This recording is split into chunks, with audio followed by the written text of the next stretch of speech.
Bonjour les gars, aujourd'hui petite vidéo à la cool. Ça fait quelques temps que je vous avais dit que je voulais vous partager l'évolution de mes coachés, que j'ai coachés à la salle et à distance. Eh bien c'est vraiment l'occasion de le faire parce que j'ai eu quelques petits résultats assez intéressants ces derniers temps. Pour vous montrer autre chose que mes entraînements, pour vous montrer ce qu'il est possible de faire et pour vous motiver également. En plus de ça, je vous parlerai un peu de la programmation qu'on a faite pour que vous puissiez vous en inspirer ou que vous vous inspirez d'eux tout simplement.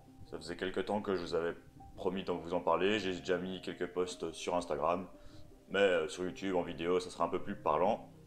Petite info, j'ai actualisé mon site internet, donc 012workoutcoaching.com, je vous mets le lien dans la description. Sur mon site, je vous parle un peu de mes formules de coaching, je vous parle des intérêts d'avoir un coach et je vous montre les résultats que je vous cite maintenant. C'est parti, je vais vous parler comme ceci, je vais vous mettre quelques images de mes coachés à l'écran et je vais vous expliquer un petit peu la programmation, etc. Excusez-moi pour la qualité des clips, parfois ils n'avaient pas des bons GSM pour filmer ou des bons logiciels de montage. Ça n'empêche rien qu'on va pouvoir voir leurs images comme il faut. C'est parti, on va commencer avec Michael, Jérôme et Antonin. Donc c'est trois gars de la salle que je coach depuis quasiment 2 ans maintenant. Et pour vous dire, Michael avait déjà un petit niveau de gym, mais il accompagnait juste Jérôme et savait taper peut-être une dizaine de tractions en commençant. Jérôme, lui, ne savait pas taper de traction, et Antonin non plus. Donc à 3, ils sont venus régulièrement, j'aurais fait plusieurs programmes. Jérôme a déjà rentré un bench à 120, un dips à 60. Mika, il calait quelques moves de gymnastique, des petits handstands, ça il les a bien.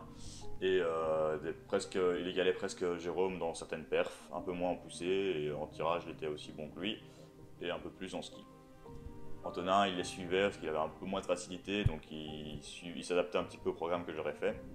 Ici, vu que je venais de mettre le programme gratuit de 10 semaines, j'ai décidé de les mettre tous les trois sur le programme.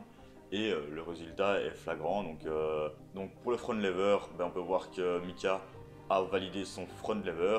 Donc il n'est pas encore très propre, légère protraction, il a un peu perdu la technique. Mais voilà, quand il a lancé un front pendant le programme, il n'avait pas encore vraiment lancé en full. Et donc c'est vraiment énorme. Donc on va continuer à bosser son front lever. Je pense qu'on va pouvoir le consolider. Au niveau de la planche, il n'avait pas non plus tenté une vraie straddle, il tentait juste des advanced tuck, donc sa advanced tuck est vraiment solide. Et la straddle, il y a moyen qu'on aille la chercher aussi. Jérôme avait un peu plus de difficultés pour les skills, donc il commençait au début du programme pas vraiment avec une tuck. Vers la fin, sa tuck était vraiment solide, il arrivait à faire 3 équerres en tuck. Et là, le jour du test, il s'est un peu fail. Même chose pour les front lever, il a tenté un straddle front. Il avait plutôt un pike straddle et il a été un peu déçu et alors on va pas montrer ses clips. Mais bref, niveau des skills, ils ont tous les trois progressé. Anto un peu derrière aussi de nouveau. Ensuite, ensuite ils ont fait dips traction lestée, donc dips à 75 kg, traction à 45 kg pour Jérôme et 50 kg pour Mika. Le menton passe vraiment de peu, c'est assez limite, c'est discutable, mais bon voilà, on n'est pas en compète. La traction est quand même stricte, un peu moins pour Jérôme, mais voilà, c'est quand même leur perf, c'est quand même solide. Et ils n'ont pas fait les jambes malheureusement, mais ils les ont déjà fait dans d'autres programmes, donc ils ont quand même des forces à ce niveau-là. Donc voilà, ils ont juste suivi le programme. Je leur ai quand même donné 2-3 feedbacks en plus. Donc voilà, ce programme a déjà fait ses preuves avec eux. Et il y a quand même 2-3 autres personnes en plus qui font ce programme. Donc si vous ne l'avez pas téléchargé, regardez dans la description. Je vous encourage à aller télécharger pour progresser en skill et streetlifting.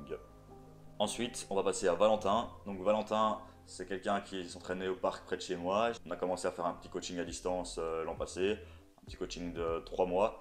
Et il a débloqué vraiment son front lever vraiment propre. Il l'avait déjà avant, un petit peu moins propre. On l'a récupéré aussi avec une tuck pas hyper propre et on a presque validé sa straddle. Il lançait quand même des équerres en straddle, parfois elles étaient vraiment bien. Et là, le jour du test, ça straddle un peu shaky et pas hyper clean, mais on voit qu'il est pas loin non plus. Donc il a bien progressé. Il est passé aussi de 5 tractions à 25 kg aux anneaux à 5 tractions à 35, j'ai pas le clip. Et des tractions mixtes. Et il a presque rentré une one arm pull-up à gauche, mais pas en amplitude complète, donc on peut pas vraiment valider, mais voilà, c'est pas mal. Et il avait quand même des difficultés pour s'entraîner en handstand, on a dû s'entraîner à la maison aussi. Et les jambes aussi, on les a faites aussi, mais avec ses poids à la maison, donc c'était assez compliqué. Lui, on l'a programmé avec un base de avec 3 entraînements par semaine à la maison, vous voyez ce qui est possible de faire. Il avait quand même une bonne expérience d'entraînement avant. Donc voici Brice, que vous avez déjà vu sur Instagram peut-être. Donc il venait de commencer le calisthenics. Il avait juste touché 2-3 entraînements poids de corps, il était en technique sport à l'école, il avait fait peut-être un peu de gym. Mais voilà, il avait une bonne petite base. Mais voilà, ce qu'on a fait en 3 mois, il a quand même vachement progressé. Il a atteint son straddle front lever, en front lever presque. J'étais assez surpris nous aussi parce que de nouveau dans la programmation, on faisait pas vraiment de front.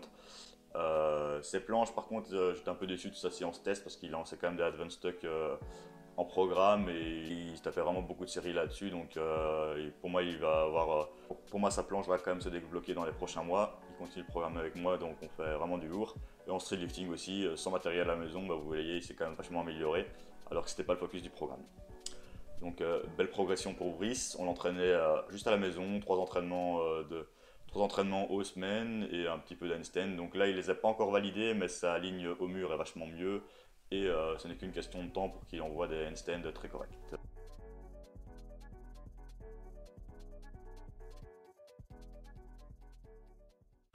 Ensuite, nous passons à Laurie de la salle. Donc pour une fille, avoir des performances comme ça, c'est quand même très solide. Donc en un an de coaching, bah, elle a débloqué son handstand. Donc elle avait déjà quelques bases avant que je la coach à la salle. Mon collègue Pierre Calteux avait fait un bon boulot avec elle. Ici en un an, elle a bien consolidé son handstand. Elle s'entraîne parfois 2 fois par jour le matin, enfin 2-3 entraînements de handstand par semaine. Parfois elle les cale le matin et puis elle fait la force au soir. Donc voilà, elle squatte assez lourd. Donc voilà, elle fait quand même des bonnes tractions aussi. C'est la première fois qu'elle mettait 10 kg. Elle a fait 3 reps assez stricts.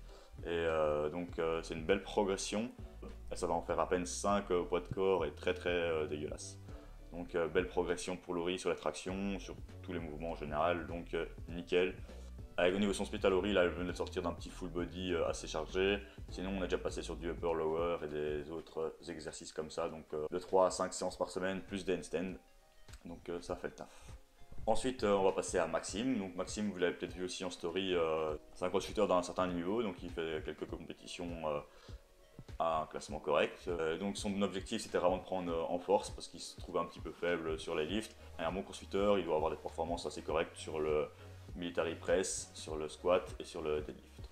Et donc bah, c'est ce qu'on a travaillé pas mal pendant son cycle. Donc on a fait de la masse.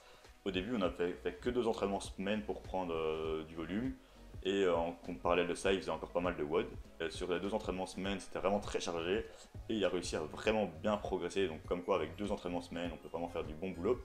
Et ensuite, on est passé sur la fin avec un upper lower 4 jours semaine. Et ça a vraiment fait porter ses fruits. Donc voilà, il est passé de 140 à 142 à 157 en squat, de 200 à 220 en dead, et de 60 en military à 65 en une rep.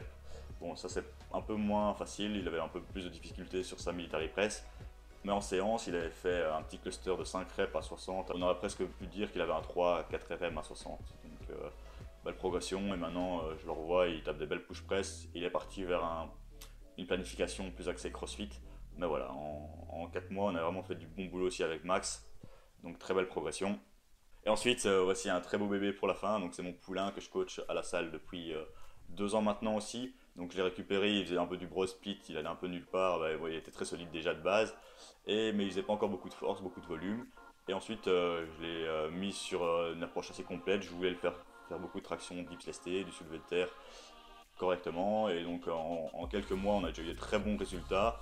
Ensuite, l'an passé, j'ai voulu le mettre sur street lifting. Donc on a fait la petite compétition que j'ai organisée, donc la NPSC 2020, et il a réalisé une traction à 77,5, un dips à 100, après il s'est un peu blessé donc c'était un peu dommage, et un petit squat à 180, il était un peu limite donc j'aurais plutôt dit à 175. Après ça, vu que dans sa planif, je faisais aussi pas mal de power, donc on a voulu essayer de faire une petite compète de power, et c'est ce qu'on a fait ce week-end, et il a réalisé des très bonnes performances. Pour une première compétition de power, c'était génial. Il y avait certains points clés de mouvement qu'on ne connaissait pas, donc on a été un peu perturbé, mais ça n'a pas empêché qu'il réalise des bonnes performances. La planification s'est bien passée.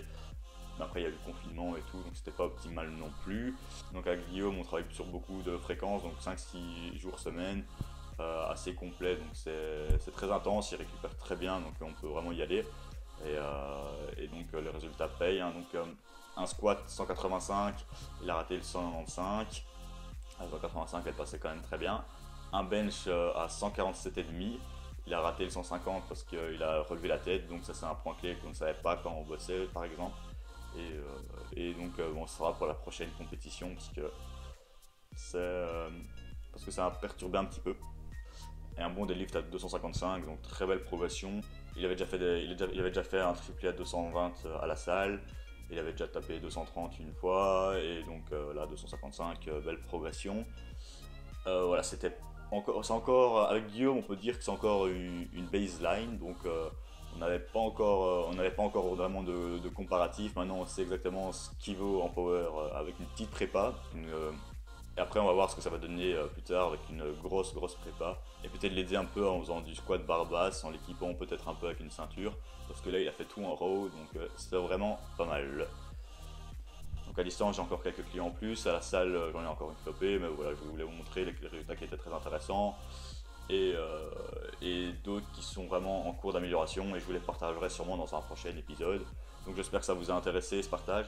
Dites-moi dans les commentaires, j'ai pas encore vu beaucoup de vidéos de coachs qui partagent comme ça ouvertement leurs résultats. Souvent on a envie de garder ça un peu secret, on a peur de mettre mal à l'aise peut-être ses clients.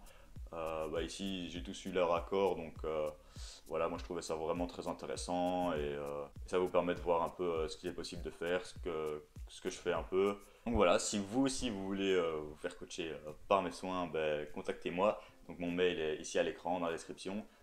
Regardez sur mon site, c'est très important d'avoir un coach à distance. Pensez aussi à vous abonner, partager, dites-moi de nouveau dans les commentaires si vous avez aimé. Activez la cloche, je ne vous le dis pas assez. C'était 012 Workout, on se retrouve pour une prochaine vidéo les gars, ciao.